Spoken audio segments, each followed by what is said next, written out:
दोस्तों हमारा ये चैप्टर जो चल रहा है, जो टॉपिक चल रहा है, वीडियो का जो कंटेंट चल रहा है, हम बात कर रहे हैं हार्ट के जितने भी डिजीज होते हैं, हार्ट से रिलेटेड जितने भी डिजीज हैं, उनके डिसेबिलिटी असेसमेंट, डिसेबिलिटी परसेंटेज और इम्पेयरमेंट असेसमेंट की बात कर रहे हैं। उनको किस प्रकार से दिया जाएगा कि भारत सरकार का 2016 का जो विकलांगता का बजट है उसके आधार पर किस प्रकार से दिया जाएगा, और मिलिट्री ऑर्गेनाइजेशन के अंतर्गत जिसको जो ब्रॉडबैंडेज सिस्टम होता है और जो उनकी क्रियाकलाप होती है उसके आधार पर उसकी कैलकुलेशन किस प्रकार से होगी, वही चीजों को हम आगे बढ़ा रहे हैं। जय हिंद दोस्तों, मैं हूं हीरा परिहार और आप देख रहे हैं सैनिक एकता। चैनल को सब्सक्राइब करें और वीडियो को ज्यादा से ज्यादा शेयर करें, लाइक करें, डाउट हो तो कमेंट्स जरूर करें।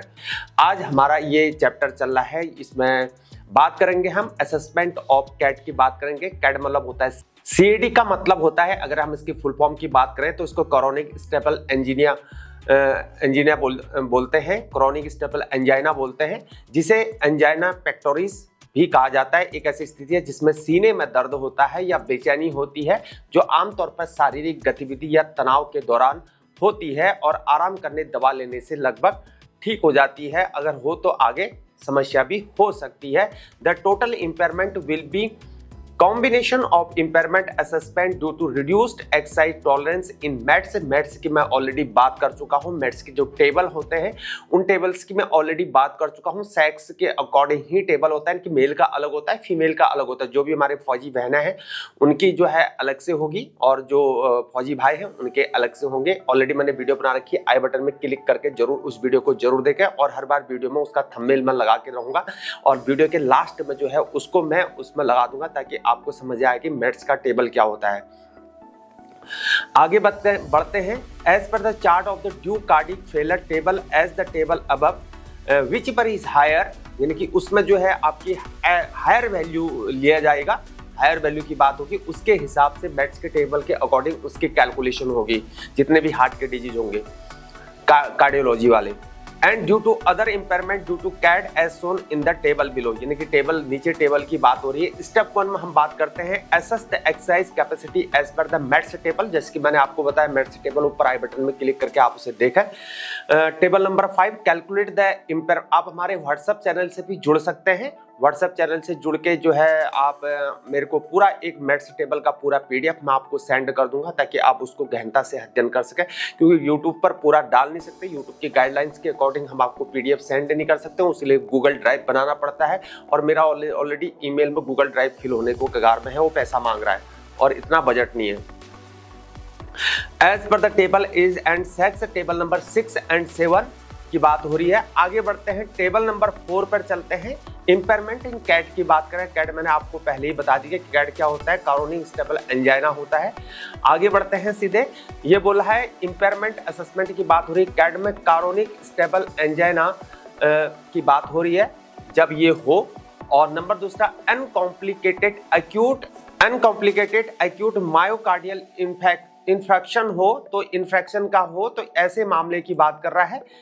इसका मतलब क्या होगा, इसका मतलब होगा कि अनकॉम्प्लिकेटेड मायोकार्डियल इन्फेक्शन जब तीव्र हो, इसका मतलब है कि एक साधारण दिल का दौरा जिसमें कोई जटिलता नहीं होती, जैसे कि हृदय की विफलता या स्ट्रोक, इसे कह सकते हैं।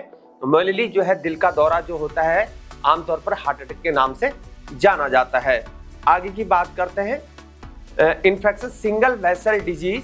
सिंगल वेसल डिसीज क्या होता है, सिंगल वेसल डिसीज की बात करते हैं तो ये इसका मतलब है कि हृदय की धमनियों में से केवल एक ही धमनी में रुकावट या संकुचन हो रहा है, जिससे हृदय को प्राप्त रक्त और ऑक्सीजन नहीं मिल पाता है। ज्यादा जानकारी आप डॉक्टर से दें, क्योंकि हम डॉक्टर नहीं है, क्योंकि ये जो इसमें लिखा है इसी को बता रहा हूं, बस हो गया। आगे बात करते हैं सिंगल वेसल डिसीज, मैं बात कर चुका हूं। पोस्ट सक्सेसफुल इंटरवेंशन की बात कर रहा है, पोस्ट सक्सेसफुल इंटरवेंशन की बात कर रहा है। इसका मतलब है कि किसी भी सफल हस्तक्षेप के बाद भी जिसमें व्यक्ति या समूह को दी गई सहायता या उपचार के बाद क्या होता है इस पर ध्यान केंद्रित किया जाता है। एग्जाम्पल के तौर की बात करें तो अगर किसी व्यक्ति को किसी बीमारी के लिए सफल इलाज मिल जाता है तो वो पोस्ट सक्सेसफुल इंटरवेंशन का मतलब होगा, और उस बीमारी के बाद उसके स्वास्थ्य की देखभाल और रिकवरी की बात की जाएगी। ठीक है ना। आगे बढ़ते हैं सीधे। अब इसमें बात क्या है, सर्जरी।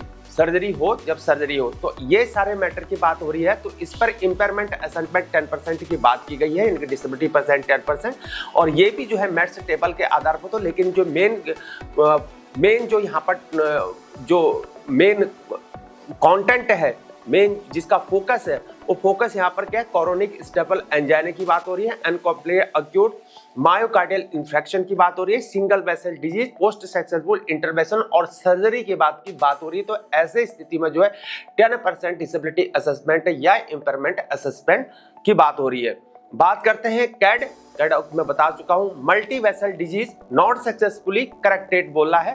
तो जब ऐसी वाला हाथों, जब मल्टी वेसल डिजीज का मतलब यानी कि उनको इस प्रकार की रोग है, इसका मतलब है कि हृदय की मांसपेशी को रक्त की आपूर्ति करने वाली 2 या 2 से अधिक धमनियां, जिसे कोरोनरी धमनियां संकरी या अवरुद्ध हो जाती है, जिससे हृदय को पर्याप्त ऑक्सीजन और पोषक तत्व नहीं मिल पाते हैं।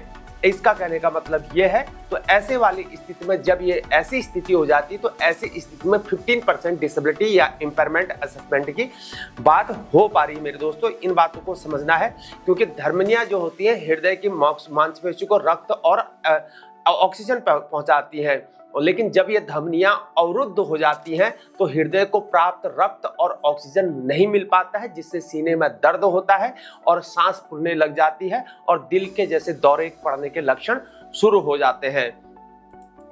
आगे बढ़ते हैं सीधे। तो ऐसी स्थिति जब भी हो तो 15% डिसेबिलिटी असेसमेंट या परसेंटेज या इंपेयरमेंट असेसमेंट की बात हो रही है।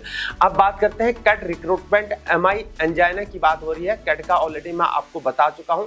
जब रिकरेंट एमआई का मतलब है कि जब रिकरेंट मतलब होता है पुनरावर्ती हो, और जब ऐसी वाली हो तो एमआई का मतलब हो गया, जैसे मैंने पहले भी बताया आपको, मायोकार्डियल इंफ्रैक्शन, जिसे हम लोग बोलते हैं रिकरेंट मायोकार्डियल इंफ्रैक्शन, यानी कि दिल का दौरा, यानी कि हृदय घात दोबारा होना, यानी कि उसकी पुनरावृत्ति हो जाना।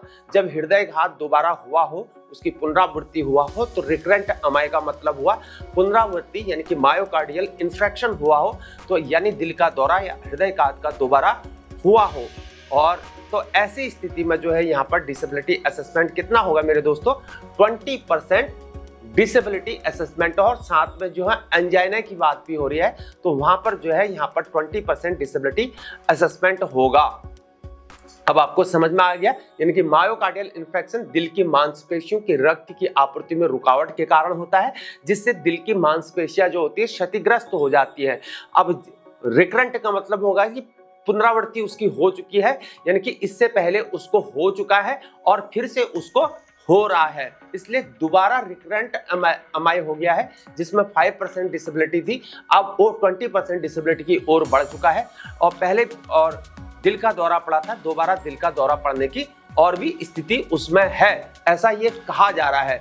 तो ये आपको समझना है। पहले 10% डिसेबिलिटी की बात हो रही थी, सॉरी करेक्शन, 10% डिसेबिलिटी की बात हो रही है, लेकिन अब जब दोबारा हो गया तो उसमें 20% डिसेबिलिटी हो गई है, और जब ये भविष्य में भी हो सकता वाली बात हो रही है। अब आगे बढ़ते हैं, एंजाइना की बात करते हैं। एंजाइना भी बोला है उन्होंने। तो एंजाइना का मतलब है कि सीने में दर्द या बेचैनी है, तब होती है जब हृदय की मांसपेशी को पर्याप्त ऑक्सीजन नहीं मिल पाता है, कोरोनरी धमनी का एक लक्षण है। तो एंजाइना का मतलब है कि सीने में दर्द बेचैनी तब होती है जब हृदय की मांसपेशी को पर्याप्त ऑक्सीजन नहीं मिल पाता, जैसे कि मैं आपको पहले भी बता चुका हूं। तो ऐसी वाली दोनों कंडीशन में जो है यहाँ पर 20% डिसेबिलिटी असेसमेंट है, परसेंटेज या इंपेयरमेंट असेसमेंट की बात हो रही है। आगे बढ़ता है, CAD left main involvement not fully corrected की बात हो रही है। तो ऐसी स्थिति में इन्होंने डिसेबिलिटी असेसमेंट इसमें दिखाया नहीं है, यानी कि इस वाले कंडीशन में दिखा नहीं रखा है, यानी कि 20% ही इसको माना जाएगा, या थोड़ा सा ज्यादा भी हो सकता है, जरूरी नहीं है कि 20% हो, मेरिट्स टेबल के अकॉर्डिंग ज्यादा भी हो सकता है। बात करते हैं CAD post intervention surgery with recurrent angina MI heart failure LV की मैं बात ऑलरेडी कर रखा हूं, आई बटन में आप क्लिक करके देखना। पहले एलबी का मतलब होता है वायु, यानी कि लेफ्ट वेंट्रिकल की बात होती है, हृदय के प्रमुख कक्ष है जो ऑक्सीजन युक्त रक्त शरीर को बाकी हिस्सों में पंप करता है। मैंने लिए आप जानते होते हैं, जो इसने बायोलॉजी पढ़ी कि हृदय के 4 कक्ष होते हैं। आगे इतना नहीं बता पाऊंगा क्योंकि ये यूट्यूब की गाइडलाइंस में नहीं आता है। CAD left main involvement not fully corrected और CAD post intervention surgery with recurrent angina MI की बात कर चुका हूं, हार्ट फेलियर एलवी डिस्फंक्शन की बात मैं कर रहा हूं।